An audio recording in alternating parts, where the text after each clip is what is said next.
مکڑی کا گھر سب سے کمزور گھر ہوتا ہے۔ اس کی مثال قرآن میں بھی دی گئی ہے۔ اگر غور کیا جائے تو واقعی ایسا ہی ہے۔ نر اور مادہ اکٹھے رہتے ہیں۔ جب مادہ کے ہاں بچے جنم لیتے ہیں تو وہ اپنے نر کو مار دیتی ہے۔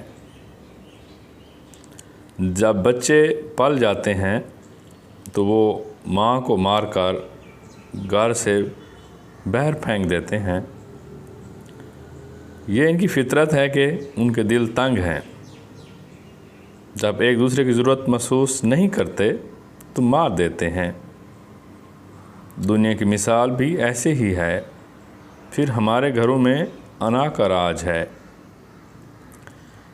ایک دوسرے کے یوں دل توڑ جاتے ہیں کہ ایک دوسرے کو کہہ دیا جاتا ہے کہ میں تمہارے لیے، تم میرے لیے مر گئے۔ ہم انسانوں کو تو محبت و خلوص اور دل میں وسعت پیدا کرنی چاہیے۔ اتنا دل چھوٹا نہیں کرنا چاہیے کہ دوسرے کے لیے جگہ ہی نہ ہو۔